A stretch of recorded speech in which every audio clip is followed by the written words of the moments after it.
My name is Elena Porter, and if you asked my extended family, they'd probably tell you I've gone off the grid. That's not entirely wrong. 2 years ago, I packed up my Brooklyn apartment, logged out of LinkedIn, and quietly moved to a quiet lakeside town in Vermont. No big announcement, no tearful goodbye. Just silence. I told my mom I needed time. She thought I was having a midlife crisis. Maybe I was. What they didn't know was that I wasn't running from failure. I was running from the noise, the constant hustle, the shallow conversations, the performance of success that everyone in our family seemed obsessed with, especially Tessa, my cousin. Tessa and I grew up like shadow and sun. She was the golden one, always on, always performing, always curating her life for the approval of others. She loved labels, applause, and hashtags like #HagGirlBoss, even when she wasn't really building anything. I, on the other hand, was the quiet one. I read architectural journals instead of gossip magazines. I built tiny dollhouses at age 9 with working LED lights. While she practiced TikTok dances, I interned at an architecture firm. I thought the rivalry would end once we grew up. I was wrong. Our family is the kind that smiles at drama, then secretly texts about it in a cousin group chat. And in that world, disappearing makes you a target. When I stopped posting updates, stopped attending every holiday gathering, Tessa saw a chance. And she took it. It started with little comments. Poor Elena. I think she's couch surfing now. I heard she lost her job in the pandemic. Probably couldn't keep up in New York.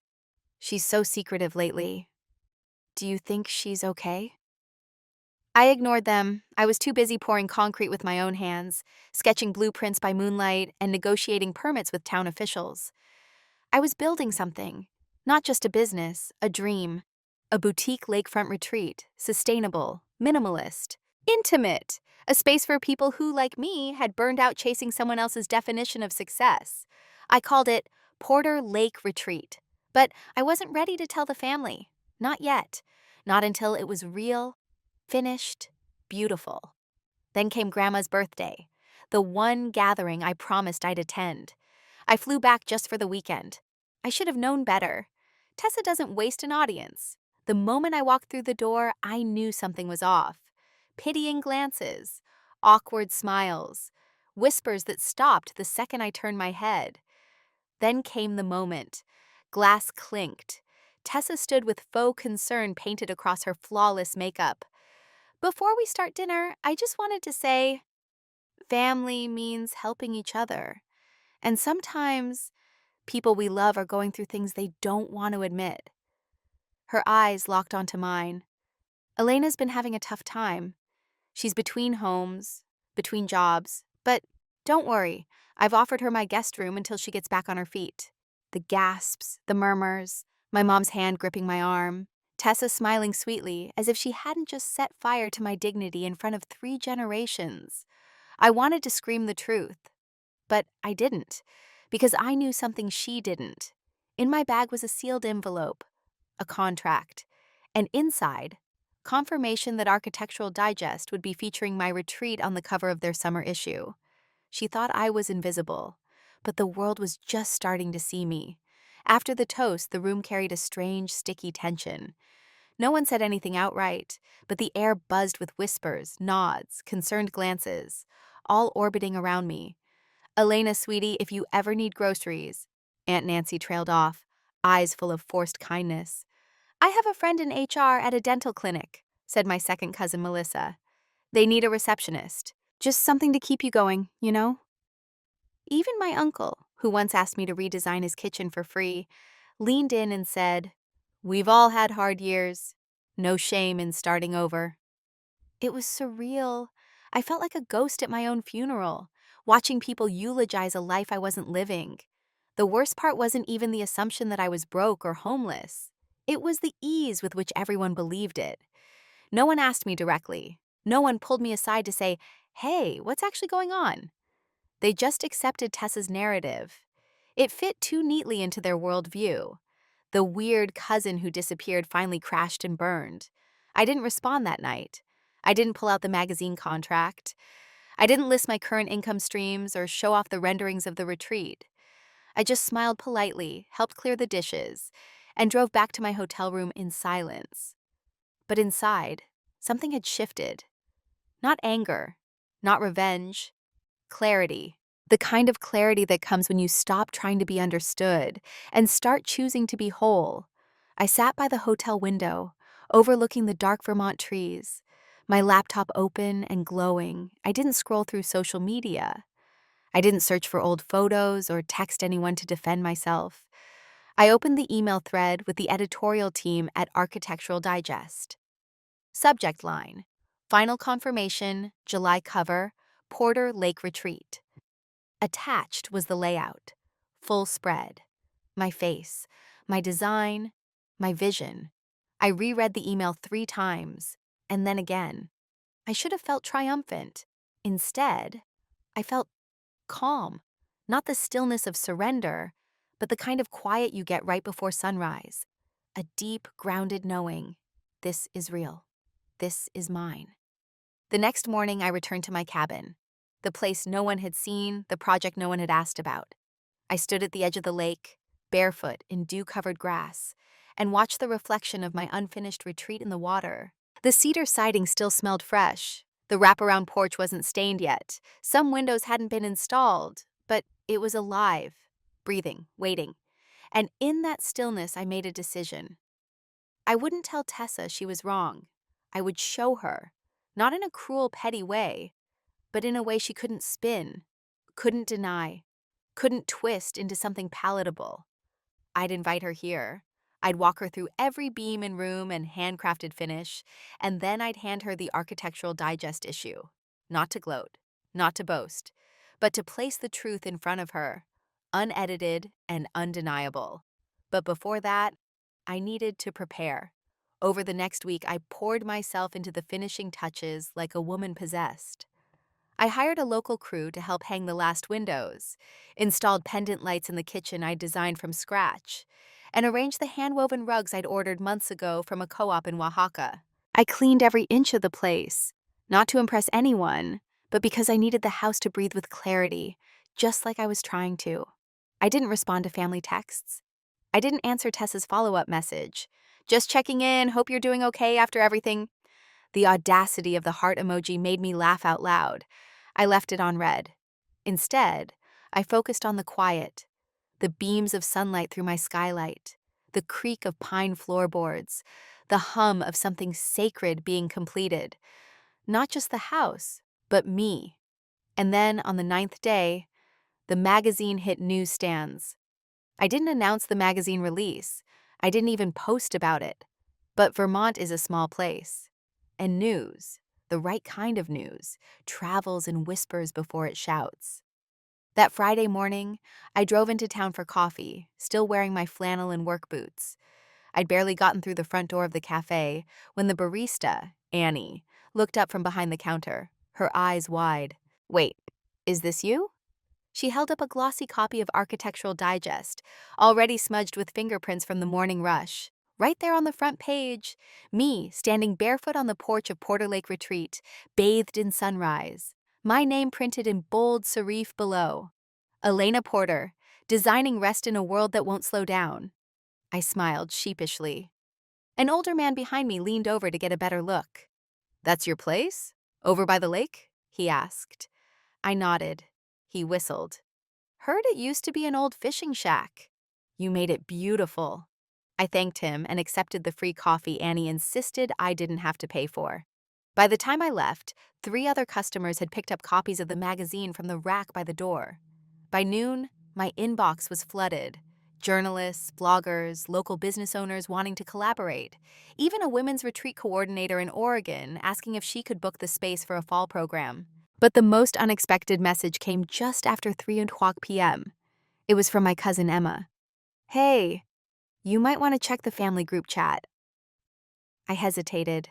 That group chat had been quiet since Grandma's birthday, or maybe I had just been ignoring it. When I opened it, the first message I saw wasn't from Tessa. It was from my Uncle Peter.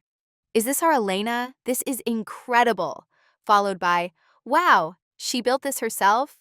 I thought she was living in Boston. This is the same girl Tessa said was couch hopping?" Then finally, Tessa chimed in.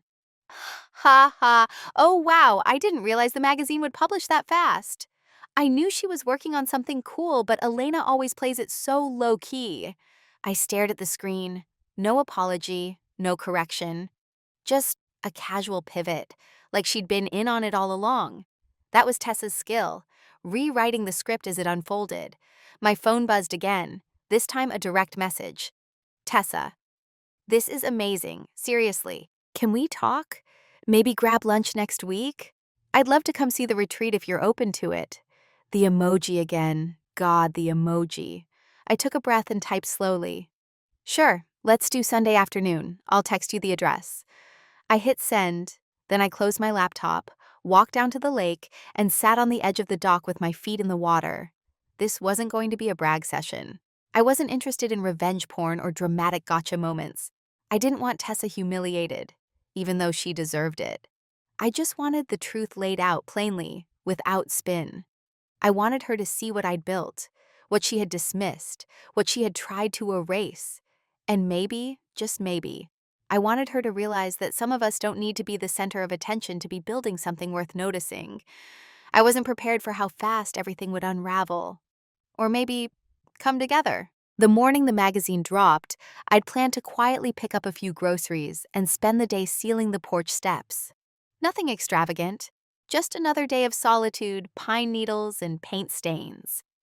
But the universe had other ideas. I had barely stepped into Maple and Birch Market, a tiny store nestled between the post office and the town diner, when I noticed the eyes. Not suspicious, not pitying, curious, warm, familiar, yet different. And then I saw it. Right by the register, next to gum and dog biscuits, sat a small stack of Architectural Digest. And there, on the cover, was me. I froze. I knew it was coming, of course. I'd seen the proofs, approved the quotes, even chosen the photo they used. Me in jeans and a flannel, barefoot on the porch, hair tied in a loose braid. No makeup, no poses. Just me and the house I built with my own hands. But seeing it in the wild, on newsprint in my quiet town, felt like stepping outside my own skin. The cashier, Annie, looked up. Her eyes went wide. "Oh my God, Elena?" she gasped, then turned the magazine around and held it up. "This is you, right?" I nodded slowly, still absorbing it. She grinned like someone just told her Santa was real. "You didn't tell anyone." "I wasn't sure anyone cared," I said with a half smile. An older man at the freezer aisle chimed in. "That's your place on the lake? Beautiful work, young lady. My wife and I walk by there every Sunday." I managed a polite thank you and left the store with a bag of oranges and 3 copies of the magazine tucked inside. It wasn't until I got home that my phone buzzed with a message from Cousin Emma. "You should check the family group chat, like now." My stomach dropped. I had muted that chat months ago, after Tessa started sending daily affirmations and Instagram reels about knowing your worth right after publicly dragging mine. I reopened it with caution. The thread had exploded. My Uncle Peter posted a screenshot of the cover, followed by, "Is this our Elena? Incredible." Then came a chain of messages, bubbling with surprise. Did anyone know she was working on a house? She built this by herself? Tessa said she was struggling just last week.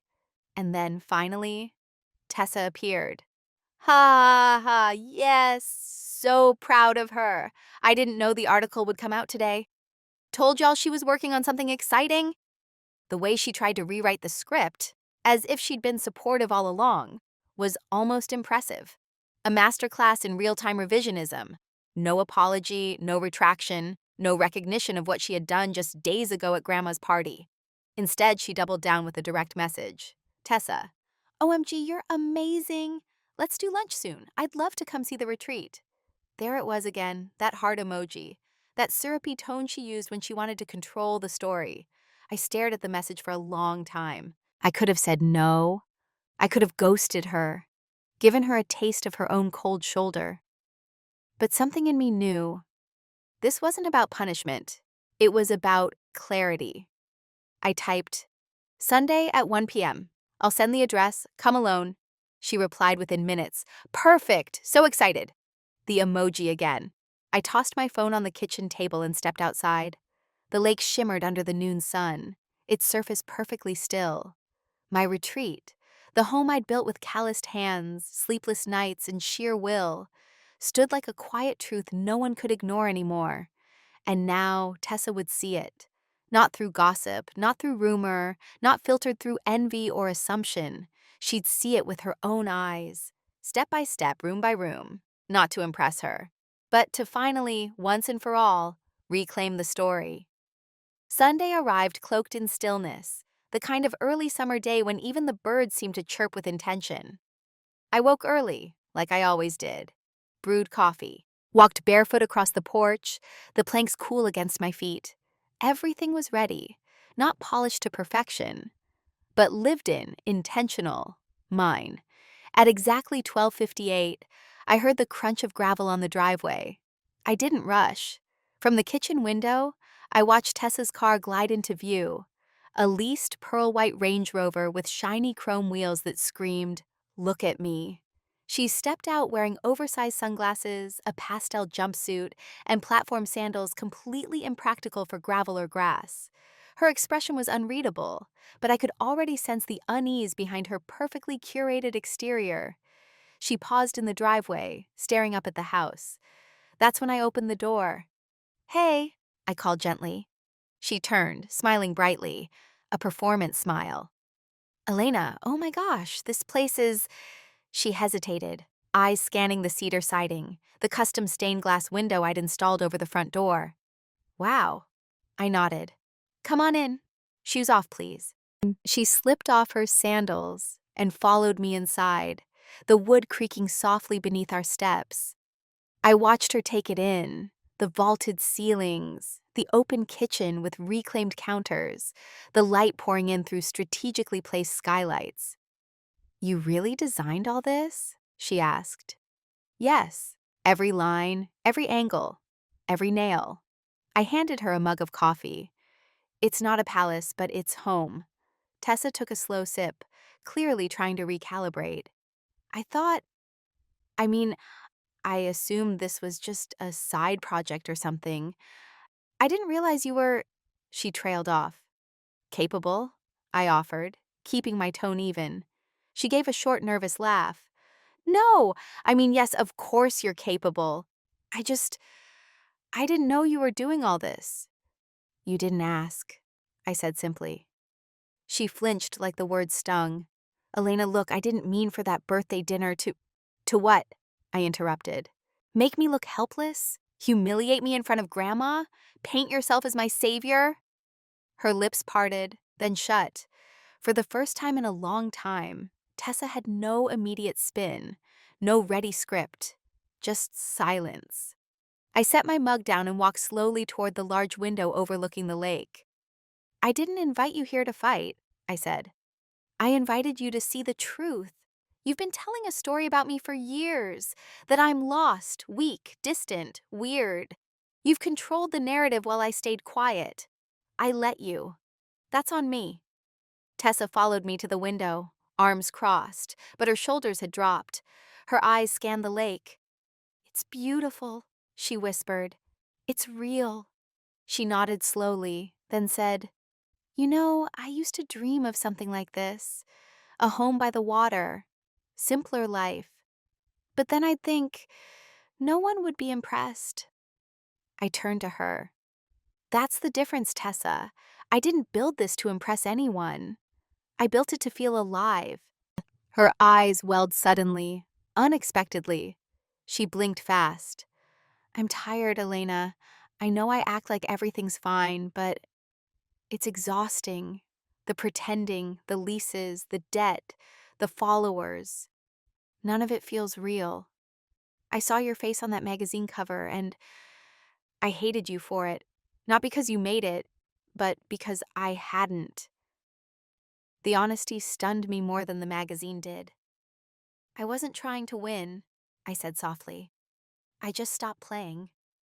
We stood there in silence, two women untangling a lifetime of competition without saying another word. The lake shimmered beyond the glass, still and deep. After a moment, I walked over to the coffee table and picked up a crisp copy of Architectural Digest. I handed it to her. "This is the story you tried to write over," I said. "You don't have to like it, but you don't get to erase it." Tessa held the magazine like it weighed more than it should. She sat down slowly, flipping through the pages. Her fingers traced the images: the porch swing, the kitchen island, the writing nook by the fireplace. "You really built all this?" she asked again. "Yes," I replied, "and I built it without hashtags or filters or your approval." She looked up, a tear sliding down one cheek. For once, she didn't wipe it away. "Elena, I'm sorry," she said. And for the first time in our entire adult lives, I believed her. Tessa sat in silence, the magazine still open across her lap. She looked like a woman who had just walked into her own reflection and finally saw something she couldn't Photoshop away: regret, fatigue, and maybe for the first time, humility. "I haven't been fair to you," she said quietly, her voice catching. "Not just at Grandma's birthday, I mean, all of it, for years." I didn't answer right away. Part of me wanted to fill the silence, to offer comfort like I always used to tell her it was okay, that I understood that we'd both made mistakes. But I didn't. Because that had always been the pattern. She'd hurt me, I'd minimize it. She'd humiliate me, I'd excuse it. And nothing ever changed. So this time, I just let the silence speak for me. Tessa looked up, as if searching for permission to continue. "I think I made you my competition the moment we both turned 13, she said. "You were quiet, bookish, always working on something real. And I was loud, dramatic, always working on how I looked. And somehow people still liked you better. You didn't even try." I let out a soft breath. "I didn't want to compete, Tessa. I still don't." "I know," she said. And that's what made me feel worse. Her honesty hung in the air between us, raw and unfiltered. "I thought if I could keep you small in everyone else's eyes," she continued, "then maybe I wouldn't feel so behind in mine." I sat down across from her, folding my hands in my lap. "And does it feel better now?" She gave a bitter smile. "Not even close." Then we stayed like that for a long moment. Two women who had grown up under the same roof but had built lives from very different foundations. I took a deep breath and leaned forward slightly. "Tessa, I appreciate your apology. I really do. But I need you to understand something. This doesn't just go away with a tear and a hug." She nodded slowly. "I figured." "For most of my life, I've been shrinking myself to keep the peace," I said. "Letting you speak over me, twist things, make yourself the star of a show I never wanted to be in. I'm done with that." "I get it," she whispered. "I'm not saying I don't want a relationship with you," I added. "But if we're going to be in each other's lives, it has to be different. No more public drama, no more backhanded compliments, and absolutely no more rewriting my story to fit your comfort." She blinked, stunned. "That's fair." "And one more thing," I said. "You need to tell the family the truth." Her shoulders stiffened. "You mean about the birthday?" "I mean everything," I said firmly. "You humiliated me in front of our entire family. You painted me as helpless, unstable, a charity case. And while you were doing that, you were sitting on a lie. I want you to correct it. Publicly." She looked down, shame creeping back into her expression. "They'll never believe me. They'll just think I'm trying to save face." "Maybe," I said, "but that's not your job to control anymore. The truth has to start somewhere." Tessa nodded. "Okay, I'll do it." She closed the magazine gently and set it on the table. Then, with a hesitant glance toward the hallway, she asked, "Could I see the rest of the place?" I hesitated for a second. Then I stood. "Come on," I said. "I'll show you the upstairs." We walked room to room, the loft, the guest suite, the tiny reading nook built into the bay window. She paused at the clawfoot tub in the master bath and laughed softly. "I always said I'd have one of these someday." "You still can," I said. She turned to me, surprised. "What do you mean?" I gave a small smile. "There are 5 bedrooms here. I only use one." Her brows lifted. You're offering a room, I said. Not forever, not because you deserve it, but because I'm choosing to end the cycle. Tessa looked like she might cry again. You'd let me stay here? After everything? I nodded. Under one condition. You pull your weight, we clean together, cook together, and no more secrets. No pretending, no performing. Just honesty. She didn't answer with words. Instead, she stepped forward and pulled me into a hug. Not the fake kind we used to do for family photos, but the kind you give when your walls finally fall. Thank you, she whispered against my shoulder. And for the first time in our lives, the hug wasn't a lie. 3 days later, Tessa arrived at Porter Lake Retreat with 2 duffel bags, 1 rolling suitcase, and the smallest expression I'd ever seen on her face. Not sad, not smug, just quiet. She didn't bring her usual drama. No Instagram stories, no exaggerated sighs about how remote it was out here. She just stepped out of the car, looked around at the trees, the still water, the unfinished garden beds, and said, "You were right. It's peaceful." She moved into the upstairs guest room, the one with the view of the eastern ridge. It had never been staged or photographed. I kept it raw on purpose, just like this part of the story. For the first few days, we lived in an awkward rhythm. We shared coffee, worked in separate corners, and avoided certain topics like booby-trapped floors. But it wasn't bad, just unfamiliar. And then came the message that would shake the ground all over again. Grandma. Elena, sweetie, the whole family is planning to gather again next weekend for a BBQ at Uncle David's place. Hope you and Tessa can make it. Bring your beautiful magazine if you want. I showed it to Tessa without saying a word. She paled a little. You still want me to? She asked. I'm not going to force you, I said. But if you meant what you said, this is where it counts. Tessa nodded slowly. Then I'll do it. The following Saturday, we drove down together. Tessa behind the wheel for once, her car now replaced with my old Subaru, which she jokingly called the Humble Mobile. She hadn't sold her Range Rover, just parked it at her parents' place.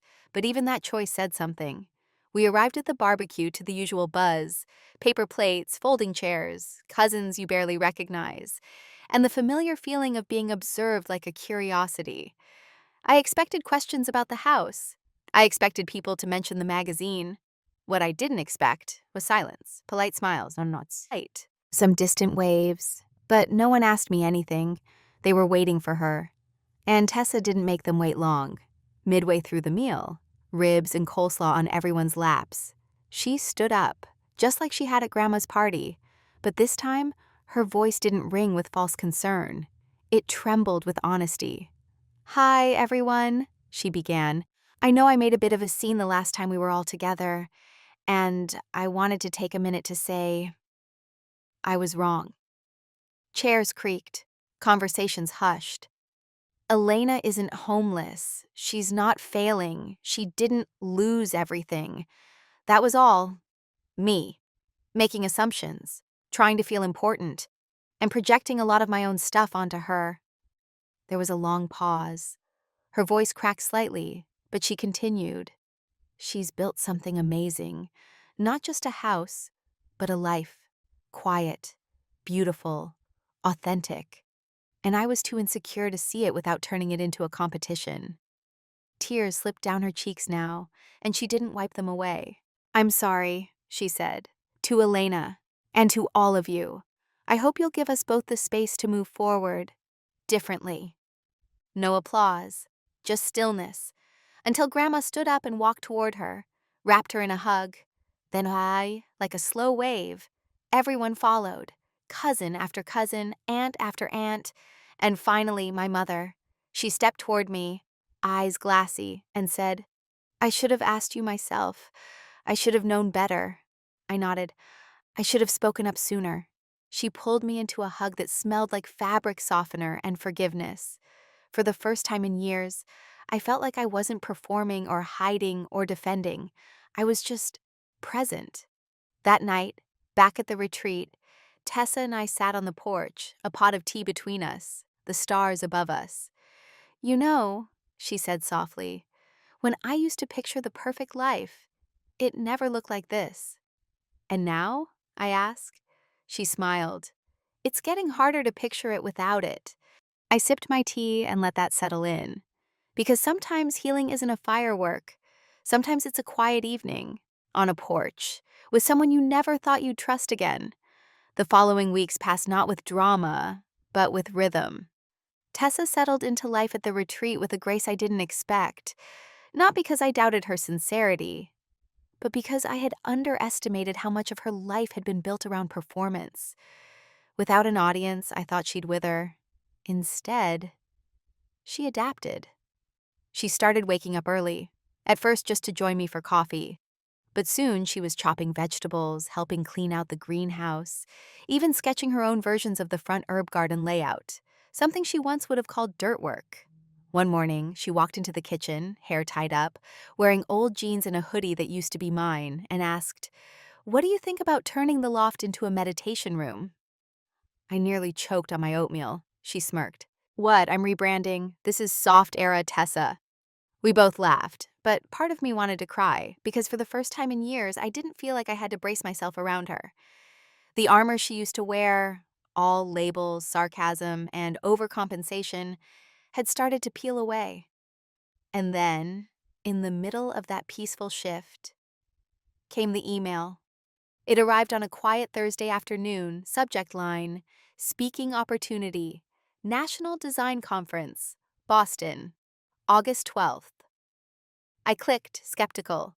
Inside was a message from Architectural Digest's editorial director, congratulating me again on the Porter Lake feature. Then came the invitation. "We're hosting a keynote panel on redefining space and success in the modern world. We'd be honored if you'd speak about your journey, from burnout to boutique retreat. We believe your story is exactly what the audience needs to hear." I stared at the screen for a long time. Me? On a stage? The idea sent a cold wave through my body. I wasn't the speaker type. I was the behind-the-scenes girl, the builder, the doer, not the brand. Still, something in me stirred, not ego, not even ambition, just readiness. I forwarded the email to Emma, my cousin who'd always had my back. A minute later, she replied, "Do it. It's not just your moment, it's your message." I closed the laptop and stepped outside to the porch, where Tessa was sketching something with a pencil and a ruler. When she looked up, her eyes narrowed. "You're doing that face," she said. "What face?" "The one where you're thinking really hard and trying to pretend you're not scared." I sat beside her. "They invited me to speak at a design conference in Boston, August." Her mouth fell open. "Elena, that's huge!" I nodded. "I know." She looked at me for a moment. "Are you going to do it?" "I'm thinking about it." "You should. You're ready. And if you're nervous, I'll be there." I smiled. "What happened to the Tessa who thought design talks were boring?" "She met a better version of herself," she said. "Also, I'm hoping there's free wine." We both laughed again. And just like that, the fear loosened its grip. That weekend, we hosted a small dinner. Just a few neighbors and new friends. Tessa cooked, real food, from scratch. She stood in the kitchen in a faded apron, singing off-key to Stevie Nicks, and I thought to myself, this is healing, not flashy, not perfect, but steady and earned. After dessert, as people mingled around the fire pit, one of the guests, a yoga instructor named Claire, turned to Tessa and asked, "Are you Elena's sister?" Tessa grinned. "Nope, just her cousin, her former rival, her new roommate, and maybe her first unofficial intern." It was a joke, but the way she said it, it felt like truth. She was becoming someone new, not because I demanded it, but because she finally saw herself clearly. And maybe for the first time, liked what she saw. Boston felt louder than I remembered. It had been nearly 4 years since I'd walked through a city this fast, this sharp around the edges. Everything here hummed with motion. Heels clacking against pavement, sirens in the distance, polished ambition in every cafe window. Tessa and I arrived the night before the conference. She insisted on booking the hotel, something simple but charming, with exposed brick walls and a view of the skyline. She said it gave her main character energy. But the truth was, it gave me something else: perspective. I wasn't the same woman who once hid behind spreadsheets and blueprints. This time, I was walking in through the front door. The next morning, I dressed slowly: crisp cream blouse, navy slacks, no jewelry but the simple ring I wore on my right hand. A gift from my mentor back in New York when I finished my first real build. Tessa appeared behind me in the mirror as I fixed my hair. "You look like someone who builds empires," she said. I raised an eyebrow. "Too much?" She shook her head. "Just enough." We arrived at the venue early. A stunning conference center with glass walls and high ceilings that looked like they belonged in one of my design sketches. As I checked in at the speaker's table, my name felt strange on the lanyard. Elena Porter, featured panelist.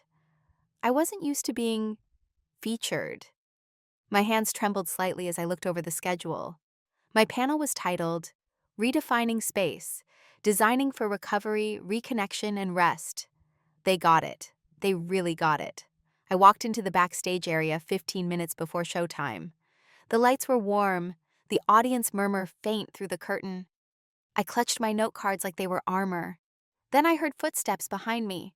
It was Tessa, in black jeans, a blazer, and for once, no dramatic accessories. "Hey," she said gently. "You okay?" I nodded. "Just wondering if I'm about to make a fool of myself." "You won't," she said. "But if you do, make it fabulous." I laughed, despite myself. The stage manager waved me forward. 2 minutes. Tessa touched my arm. "Before you go, there's something I didn't tell you." I turned. "What?" "I submitted a short introduction for you. They asked for it in the packet." I figured I owed you the truth, in public. Before I could respond, she was gone, slipping into the crowd like a shadow. I barely had time to react before the house lights dimmed and the host walked on stage. "Please welcome to the stage our first speaker, Elena Porter, an architect, builder, and the mind behind one of this year's most celebrated wellness retreats in Architectural Digest." Polite applause, soft spotlights. I stepped out, blinking through the brightness, until I reached the podium. Then the host added, "Her cousin and now collaborator Tessa Lang wanted to introduce her in her own words." I froze. The screen behind me lit up, and Tessa's voice came through the speakers.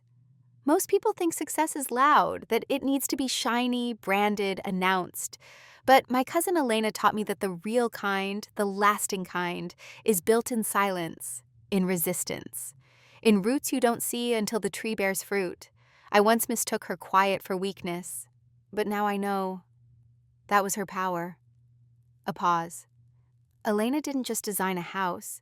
She built a new way of living, one that allowed me to find myself again, too. And today, I'm proud not just to call her family, but to stand behind her, quietly, where she used to stand for me, even when I didn't deserve it." The room was silent. And then came the applause, slow at first, then thunderous. I stepped forward, no longer holding my note cards, because suddenly I didn't need them. I just needed my voice. I stood at the podium, heart still racing from Tessa's words.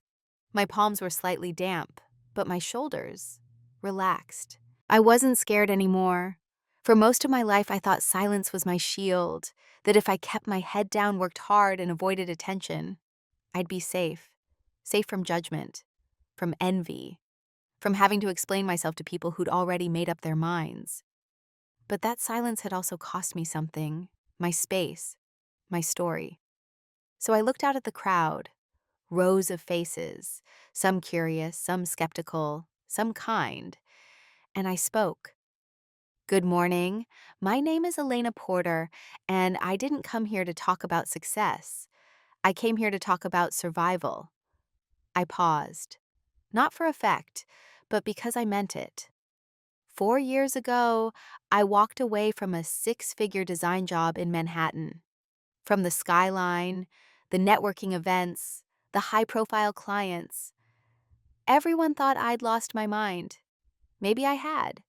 Because burnout doesn't just take your energy. It steals your joy, your identity, your creativity, the very things you need to rebuild yourself. I told them about the land in Vermont, about hammering floorboards at midnight, about learning to mix concrete from YouTube videos, about freezing pipes and imposter syndrome, about the fear of wasting time and the guilt of walking away. I didn't build Porter Lake Retreat for guests, I built it for myself, because I needed to remember what wholeness felt like. I glanced at the front row. Tessa sat there, not smiling to show support, but listening, fully. And then something wild happened. The more I leaned into simplicity, into healing, into honest work, the more people started showing up. Not because I shouted, but because they were tired too. Tired of loud success and quiet suffering. I let that sink in. We don't need more houses that look good on Instagram. We need more spaces that feel like truth. The audience didn't erupt into cheers. They didn't need to. The energy in the room shifted. Heads nodded, eyes softened, pens paused mid-note. When I finished, I simply said, "Thank you." Not for applauding, but for listening. And they did. After the panel, the offers came like a tide. A boutique hospitality group from Oregon wanted to license my retreat design for future eco-builds. A wellness startup from Colorado asked if I'd consider consulting on their community-centered campus. And Architectural Digest?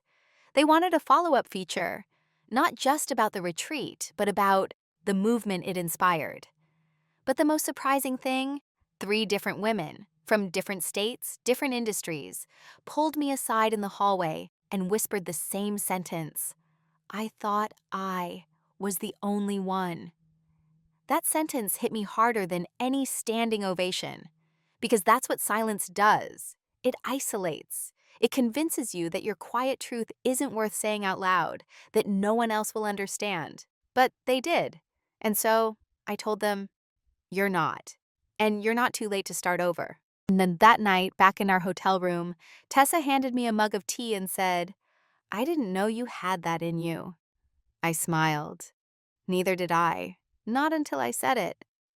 She sat beside me on the window ledge, both of us watching the skyline in silence. Then she said, almost as an afterthought, "When I watched you up there, I didn't feel jealous. I felt proud." That was the first time I truly believed her. In the days that followed, the retreat's inbox filled with inquiries. Not from celebrities or influencers, but from nurses, single moms, teachers, women who had been holding everything together for everyone but themselves. They didn't want luxury. They wanted space, breath, permission. Porter Lake Retreat became more than a home. It became a beginning. 2 weeks after the conference, we were back on the porch. Same swing, same lake. But everything had changed. Tessa sat beside me, legs curled under a throw blanket, sipping mint tea. She grew herself in the little garden bed we built together. A few feet away, my laptop rested on the side table, its screen glowing with emails that would have once overwhelmed me, now read like quiet opportunities. People weren't just booking rooms at the retreat. They were writing letters, telling me about burnout, about divorce, about silence in marriages and pressure from families and daughters who needed to see mothers rest. They weren't coming to vacation. They were coming to come back to themselves. And somehow, I had become the keeper of a place that made that possible. Across the yard, I saw my parents arriving in their old blue truck. Mom waved from the passenger seat, holding a casserole dish, a habit she'd never dropped, even when there was more than enough food. I smiled. Tonight was our first official family dinner at the retreat, something Tessa suggested. "Let them see what you built," she said. But more than that, let them see you in it. We set the big table under string lights, borrowed benches from the local church, and asked everyone to bring something homemade. And they came. One by one, the cousins who once whispered behind their plastic cups now walked through my front door carrying potato salad, brownies, lasagna. My Aunt Diane even brought her famous lemon bars, the ones she once said I was too minimalist to appreciate. As the sun dipped low, casting golden lines across the deck, I stood back and watched people gather around a space that had started as a blueprint in my head. Tessa walked up behind me and nudged my shoulder. "This turned out better than your high school grad party." I laughed. "It smells better, at least." When dinner settled and wine was flowing, Grandma tapped her glass with a fork and stood. She looked around with a twinkle in her eye. "I just want to say one thing," she said. "I always knew Elena had good hands. I didn't know they could build this much." Laughter. Then she added, "And Tessa, I'm glad you finally stopped talking long enough to listen." More laughter. Even Tessa smiled, unoffended. Then came the moment I hadn't planned. Tessa stood up. She cleared her throat. "I used to think the goal was to win. Attention, success, whatever we were all chasing. But Elena showed me something better." She looked at me. "She showed me how powerful it is just to be real. And now I get to help other women who feel lost, too." Everyone clapped, and I felt a strange, beautiful warmth in my chest. Not pride, not triumph. Peace. Later that night, after everyone had left and the dishes were drying in the kitchen, I sat alone at the dock. The moon shimmered across the lake. The air was cool and still. And for the first time in my adult life, I didn't feel like I owed anyone an explanation. Not for leaving the city, not for being quiet, not for choosing a different kind of success. Tessa stepped outside, wrapped in a blanket, and sat beside me. "We're not the same people we were a year ago," she said. "No," I agreed. "We're better." She nudged me with her shoulder. "You still hate heart emojis?" I smirked. "I'm learning to live with them. They say revenge is best served cold. But I've learned something different. Sometimes the best revenge is building a life so rooted, so real, so deeply yours, that there's no room left for proving anything to anyone. Just space, just light, just truth."